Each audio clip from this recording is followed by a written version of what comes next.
lam ma def la Zinedine Zidane du tax nga xool waa ji mbëkk mu daanu na mu tuddati sax défenseur Italie ba Materazzi waaw. ñu ne Materazzi kat la mu wax Zidane kanu ko wax nga génn terrain bi ndekete dakaa wax tudd yaayam ak sëram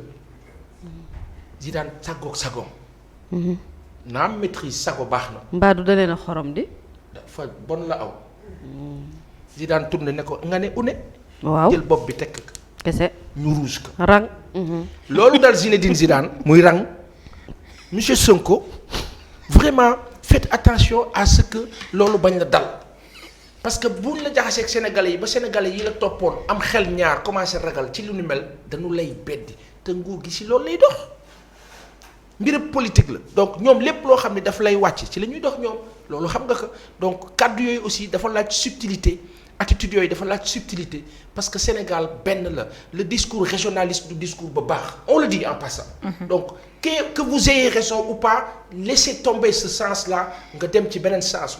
comme quand vous nous parlez d'économie et autres waaye damay wax la waral la xew la ne am na la ko waral xuli xam nga la xew président Sall moo fi njëkk a indi discours ethniciste et c'est ça qui n'est pas normal loolu moo la dëgg bu noo dégg sanu yaay bi Aminata Touré mu ne loolu c'est irresponsable waaw bu dee demee sens boobu du yoon du ñu ko rafetlu waaye ka njëkkee ka fi indi contexte bi Sénégal mosul nekk ci environnement bu ni mel Abdoulaye Wade Abdou Diouf Senghor mosuñu fee nekk dans un sens régionaliste dans un sens ethniciste dans un sens entre guillemets tarixaïste et ou religieux nguurab Sénégal bii ak président Macky Sall moo fi ñëw indi sens boo xam ni du baax neddo ko bandum ka nekk ak say bokk waaye neddo ko bandum du beddi neddo ko bandum ala nitay garabam nit bokkam waaye sens bi ñu koy yóbbu au figuré daf ko jox mel ni ñun daal ñun Haalpulaar yi ñun rek déedéet parce que Haalpulaar yi ak bambara yeeg njaago yeeg mankañ yeeg séeréer yeeg joolaa yeeg lébu yi danoo jaxasoo benn lanu man maay lébu bi am ay cousines yu sant Gomis ana Gomis ak lébu waaye loolu la yàlla dogal ndax maamam Abdou Karim Seck alama maam kon xam nga lii Sénégal bon léegi tey amul benn Sénégalais bu mën a toog waat ne amul mbokk Casamance discours ba ni mel nag daa am lu ko sooke la ko sooke ne foofu la ñuy déparé président Macky Sall du moo wax ne moo ñëw mu àddal ni Matam ak Podor ak la ca des le nord la titre foncier la ala titre foncier waaw ba ngeen waxee titre foncier man ma taxaw daal ne Ndakaaru ala nord sanu titre foncier ne la en di dëkk Fatick ak fa ca des fii titre foncier la mën na ma ko wax baa waxee loolu nag ma wax loolu keneen taxaw daal ne Tamba titre foncier la njiit dayoog xel nañu waxante dëgg te yàlla tax débat boobu nguurab Sénégal bi moo ko fi indi teg contexte bi créé que ba mu dugg fenn fi ñu nekk ci stigmatisation mais inarrêtable qui ne cesse pas à tue-tête boo xam ni képp koo xam ni laale nga ci mbiram Ousmane Sonko dana lay cataloguer fenn fi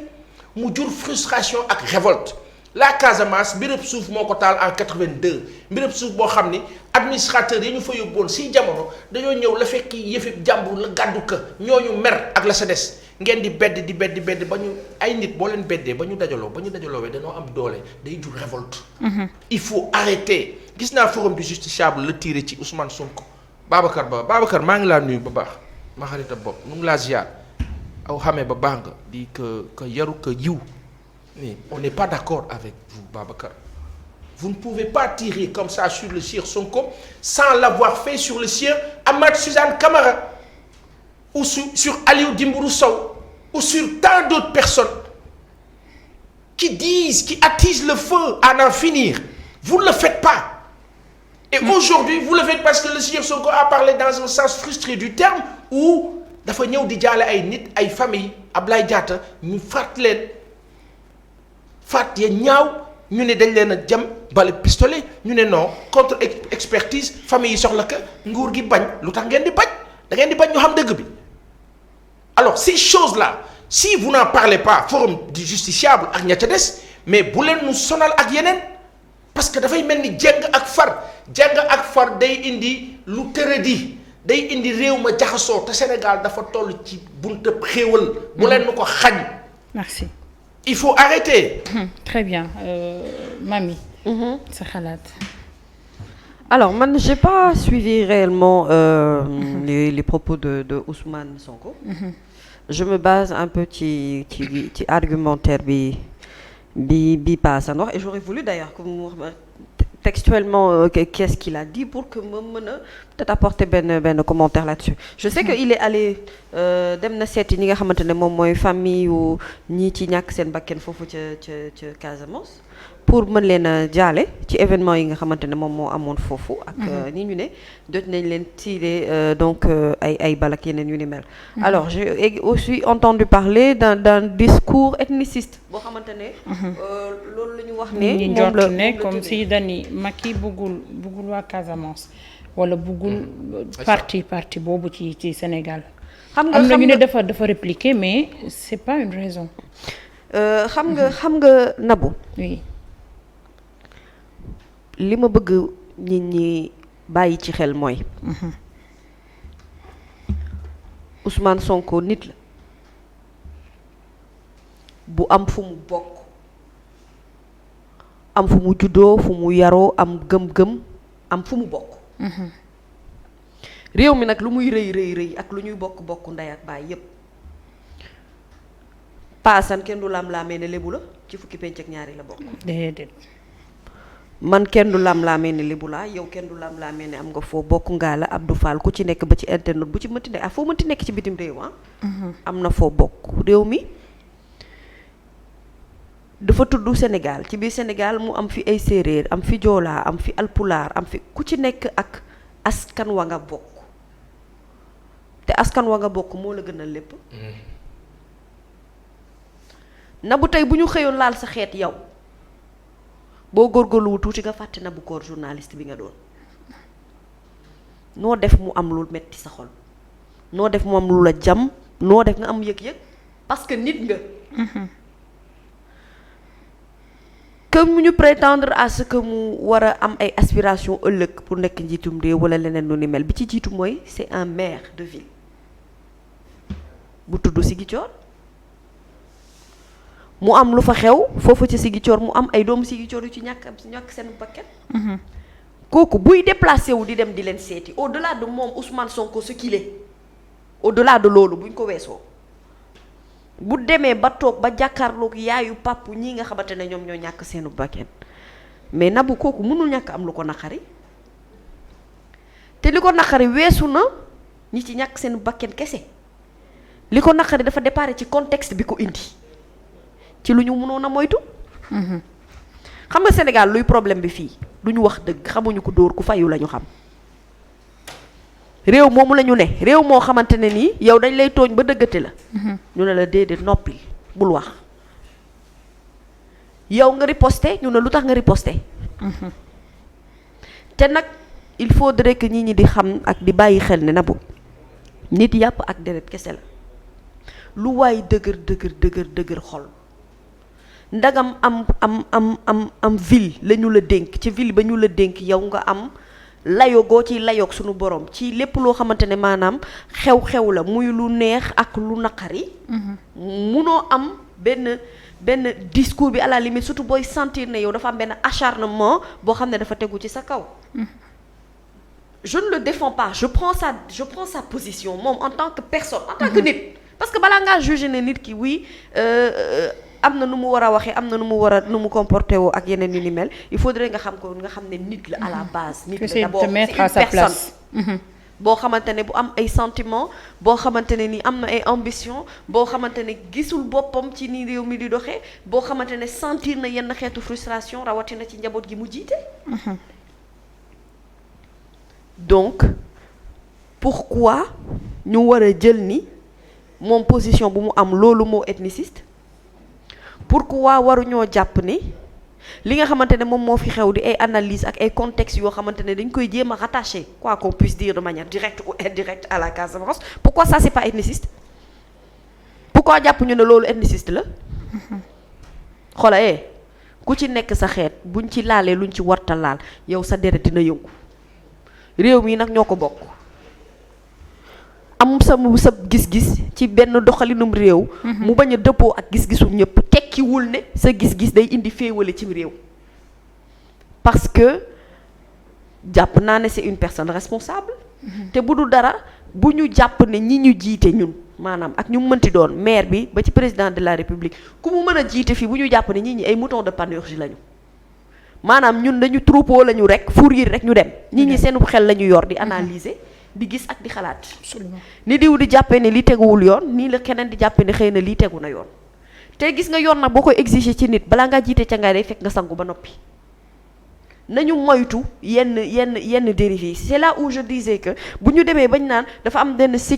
insécurité nationale bu am ci ay faits ay rébellion ak ay menaces yoo xamante ne mu ngi ci réew mi mais loolu sécurité dëkk bi la à la limite Sénégal lambda mën na bañ a jot ci information boobu ne serait-ce que justement pour éviter li ñuy wax ni ay ethnicisme fa la bokk faak am na faak laal na fa wala laalewu fa tant que ci période gëstu ak enquête la ñu toll ci amuñu ci firnde gu leer même bu ci amee firnde gu leer du askan du information yëpp la soxlaa am ci yenn doxalinu yi am na loo xamante ne dañu koy nëbb parce que état moo ko moom absolument est-ce que comprendre nga bu situation de crise ñëwee autant moom effectivement en tant que homme en tant que li mu représenté war na mën a maîtriser ay émotions am yeneen yu ni mel ci yenn situation yi pour juste wane encore la force qu'il a mais dafay traduire encore une fois que lu ñu jàpp ne moom nit ku dëgër la lu ñu jàpp ne il a des faiblesses te faiblesse boobu bu fa laalee góom la rek buy metti foofu bësee foog nit ki yuuxu sentir ne fii am na lu ma metti lu ma fi jóge bu ñu orienté débat bi foofu nañu génn ci contexte boobu ñu nekk parce que Sénégal réew la boo xamante ne nii kenn mënu ko diviser ci ay Casamance mënuñoo wax ba Casamance nekk dëkk bu wuuteeg Sénégal Casamance biir Sénégal la bokk lépp loo xamante ne daf fay xew au-delà des Casamance day toucher bépp sénégalais bu fi nekk à la base que mu nekk nag ethnie bu mu mënti doon tey jii boo gisee benn injustice bu nit di subir problème bi du maanaam moom ndax joolaa la wala problème bi mooy moom sénégalais la ni ñëpp du problème bi du ethnie bu mu bokk wala askan wala Guinée bi ma xam ne moom la bokk wala tarixa bu mu bokk problème bi mooy sénégalais la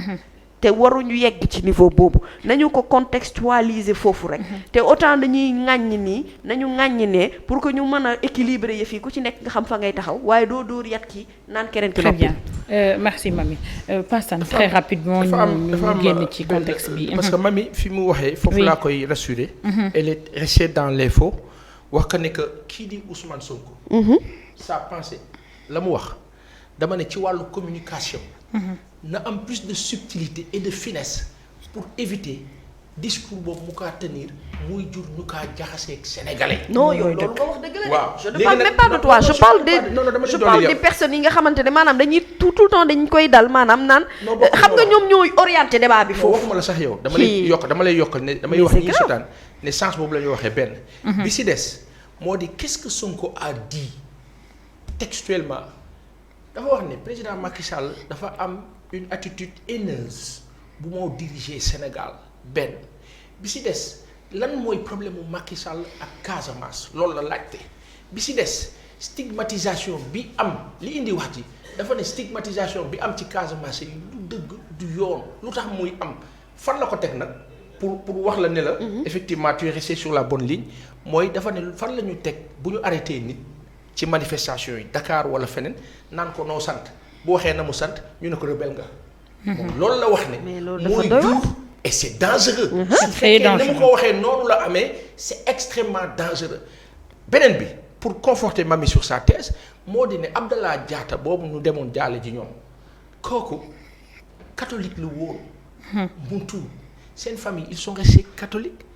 maanaam pour dëggal sànq li ma doon wax. ñu dañoo am ay bokk catholique am ay bokk jullit donc kenn mënuñoo jaxase. et c'est un appel.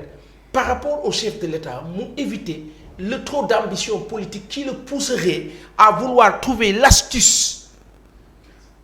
machiavélique de vouloir jaxase nit bi ak nit ñi jaxase xelu Sénégalais yi sur les habitants de la Casamance la région la plus cosmopolite du Sénégal. da ngay gis Dieye Seck Ndiaye Mbaye Guèye. sant Sénégal yëpp ñu ko Casamance. donc et sens boobu la waxee léegi nag ci wàllu communication lan ko wax moom monsieur Sonko ak ña mu àndal ne leen génn leen comme il dit ni muy waxee waa Casamance ba bu leen soyez décomplexé affirmez-vous dans le sens que vous êtes effectivement sénégalais kenn gënu leen doon sénégalais mais moom ci wàllu communication na am plus de finesse et de subtilité loolu ñi ànd ak moom nañ ko siy dimbali. mu génn si sax débat boobu moom te dem ci beneen débat am na débat boo xam bu la see dugal à la piège baa si duggee nag tamit mën ngaa sombrer. mais aujourd'hui l'état du Sénégal ak président Macky Sall ñu àndal ambition ba ëpp daa indi xel ba gàtt daa jur jaxase. ba juree jaxase dafa taal réew. président Sall loolu yow yaa ñu ci mën a dimbali. te yàlla tax. man personnellement dama ragal débat bii quoi lu jëm ci ay rebelle lu jëm ci ay stigmatiser benn xeet. mais les Sénégalais ont compris. dama ko ragal personnellement. sois tranquille et rassuré les Sénégalais ont compris. Voilà. Le peuple sénégalais est plus mûr que ki ko jiite. ak ñi ko jiite. en passant.